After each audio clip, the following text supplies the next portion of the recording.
On today's show, a winter wonderland just waiting. Discover why so many people get outdoors during our winter months. Old outdoor farm equipment sparks an artistic outlet for a crafty Minnesota farmer. Plus the art of winter photography, best expressed by this guy.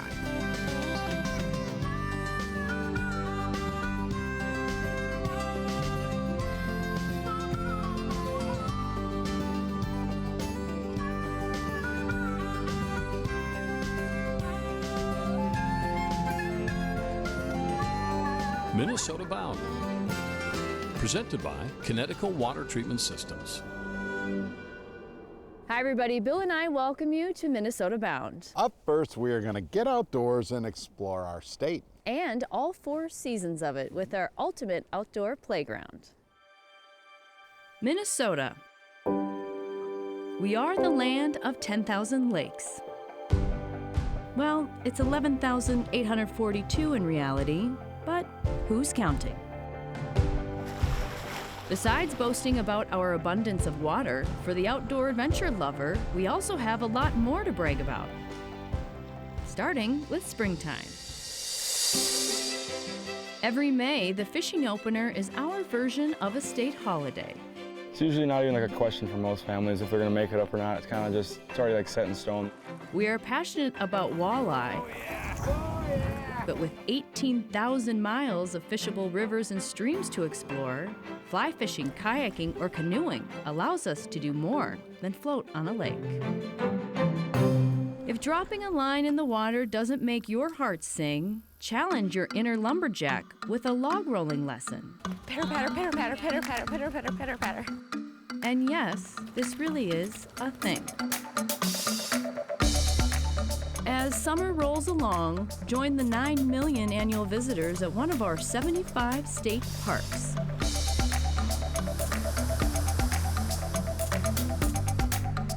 It's the second oldest state park system in the country. So what do? Biking, birdwatching, hiking, and camping for starters. And why you can even go searching for fossils, if that appeals to the inner dinosaur hunter in you. While you're out and about, stop and check out Minnesota's Rocky Bluffs. They offer a vertical endeavor, one that will force you to leave your fear of heights behind you forever. As the seasons change, so do the adventures. Autumn is the time when the trees show off their color, and pheasants do the same. We'll drive many miles to chase the changing leaves or ringnecks in the sky. Next comes winter, and Minnesota magically becomes a frozen playground.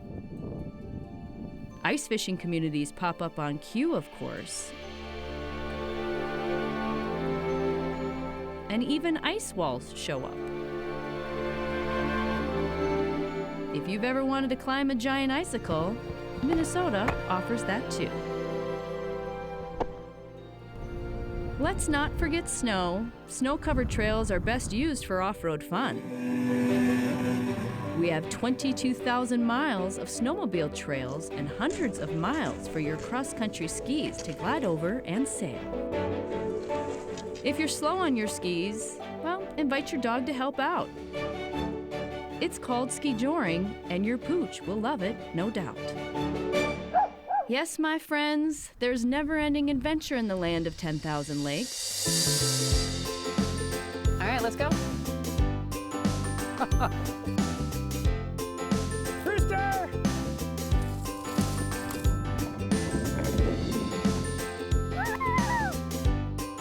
The moral of the story? Go with the old. Or try something new. Up, up, up, up. Just get outdoors, for goodness sakes.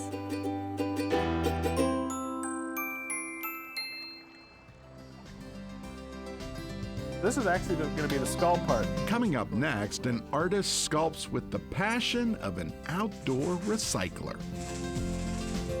Minnesota Bound is brought to you by Connecticut Water Treatment Systems, Strike Master, Midwest Exteriors MN, and by Ice Castle Fish House and RV.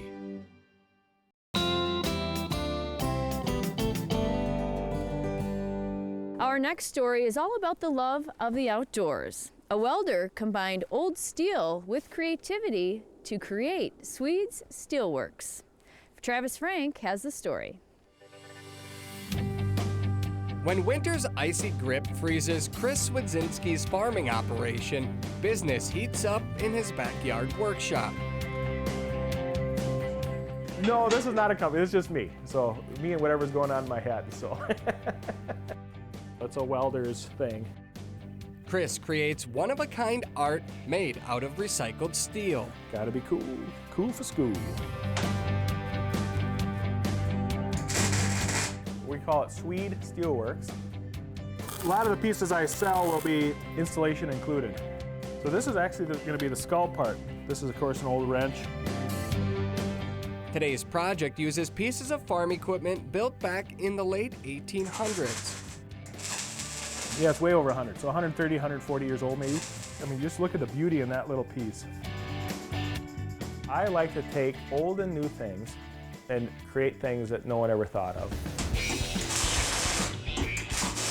Obviously, I'm a hunter. I love old guns. If it's an old parts gun, I want to be able to pull it in. Yeah, I kind of like that. This is like the front plate of like an old wood stove. So we got a lot of old gears, old flighting from an auger. We've got parts and pieces from a couple old pistols and a couple parts and pieces from an old wood stove. And we're gonna bring it all together and we're gonna build a moose that someone might put on their wall someday.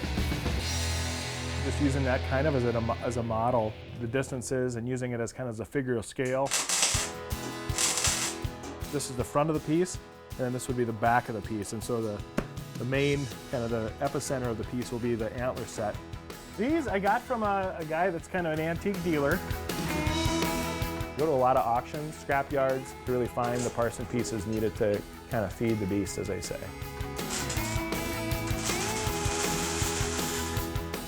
And the eyeball itself, these are ball bearings out of the big wind turbines that you see.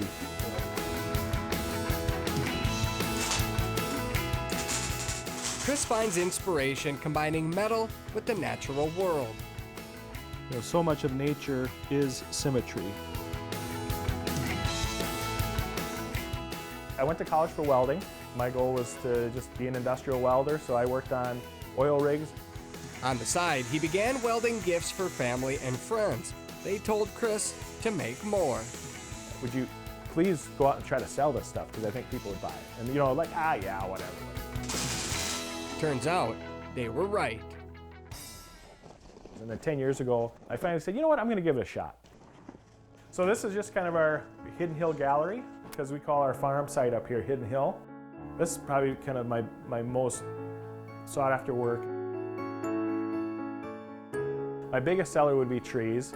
So, you know, building the trunks and the branches, and that's really been a three-dimensional sculpture. By adding the tree and the roots, it really completes the piece. That a tree is not just what you see, it's what you don't see.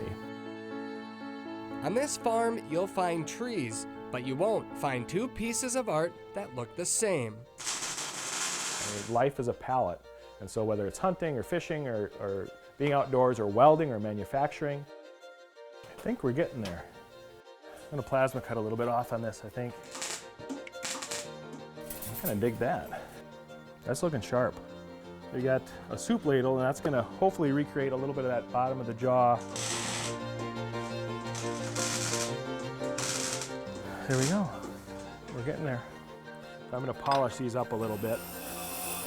You know, you're taking something old that was discarded and turning it into something new that's really cool, and that's our goal. What I really like is, at first glance you see it, then at second glance you see more and more and more. Inside this small country workshop, a metal masterpiece finally comes to life.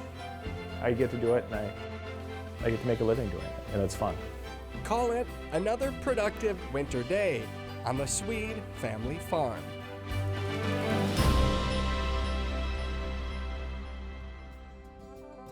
If you'd like to rewatch any of our stories, you can subscribe to our YouTube channel. All of our full episodes are there. Still ahead, passion for fly fishing leads to an unusual appetite at the supper club. But first, the art of outdoor photography, best expressed during the coldest and snowiest days. Closed captioning provided by Star Bank.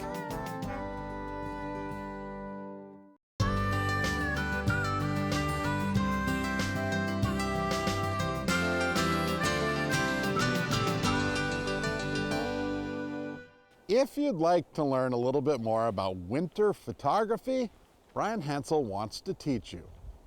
Just don't forget a really good pair of mittens and solid winter boots. Snapshots at 10 below zero in the dead of winter can sure be a challenge. But to outdoor photographer Bryan Hansel, winter is his favorite season to shoot, his specialty in fact. I'm a winter person, so we moved up north to get into colder temperatures. So yeah, like if it's negative 30 out, I love it. Bryan earned a reputation as an award-winning landscape photographer. His pictures have graced hundreds of pages in magazines, including National Geographic and Outdoor Photographer. So I spent about 100 days a year on the road teaching photography. Last year, just as an example, was everywhere from Death Valley to the Smoky Mountains, Black Hills, Tetons, you name it in a national park, I'm kind of hitting it. But in order to learn this, you must start here. My name is Bryan Hansel, a professional photographer that lives here in Grand Marais and teaches workshops all over the country. Bryan takes his craft from the field to the classroom, a way for him to share wisdom with students. Rule number 1, there are no rules. Rule number 2, there are no rules. Rule number 3, if anyone tells you there's rules, see rule number 1 and 2. Does require I have this belief that, you know, if I could create interest in the outdoors and get people out there and excited about it, that would equal more protection for the environment and the outdoors. With the skills that I have, the best way I can do that is through photography. First test in the field, shooting sunsets. We'll walk over and look at the lighthouse and see how big the waves are hitting it. If they're pretty big, I think that's where we'll set up. Right now we're at the Dog Pound. It's in the Grand Marais, Minnesota campground right on Lake Superior. And we're watching sunset over the Sawtooth Mountains.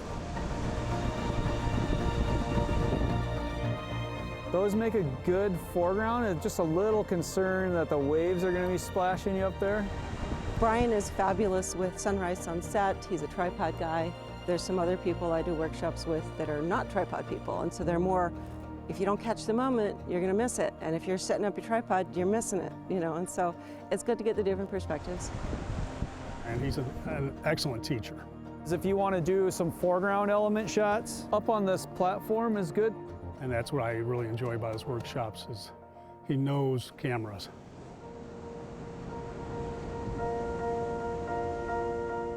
One day in the books, Bryan and his students gear up for day number 2, a full day in Bryan's outdoor classroom. Right now we're in Devil Track River Canyon, so it's about 5 or 6 miles from Grand Marais.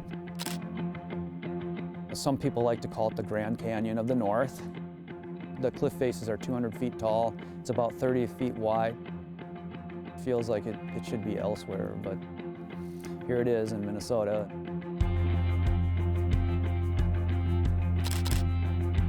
All right, you guys, so we're entering kind of a more dangerous part of the river. Something to keep in mind is you could potentially fall through this ice. I've done more stupid things as a photographer than I did as a teenager. I take risks that I didn't take as a teenager because I want to get that shot.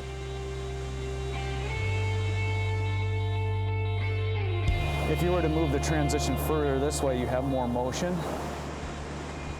Yeah, this section of the icicles. Yeah. Yep, that's pretty cool. One of my mentors told me, you're not being a teacher unless your students are learning. If they're not learning, you're just standing up in front of the class and talking. I've always taken that to heart. If I see the students excel and get better at their photos, it's just I'm doing what I should be doing. From the looks of it, Bryan is doing just that.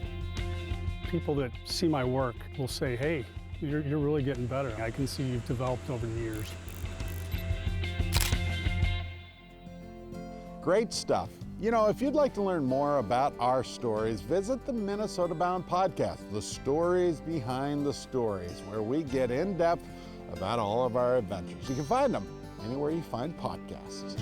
You just take, just some feathers. Straight ahead, we help you scratch a winter itch, especially if you're into fishing. Minnesota Bound is brought to you by Hewitt Docks, Lifts, and Pontoon Lakes, Leech Lake Area Tourism, and by Totem Resorts, the premier destination for world-class fishing.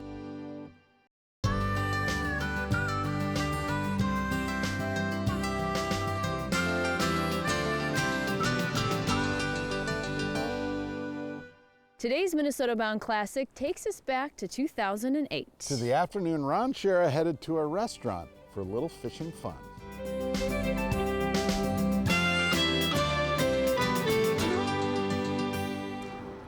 For generations, people who fish have been known to frequent pubs. That's their reputation anyway.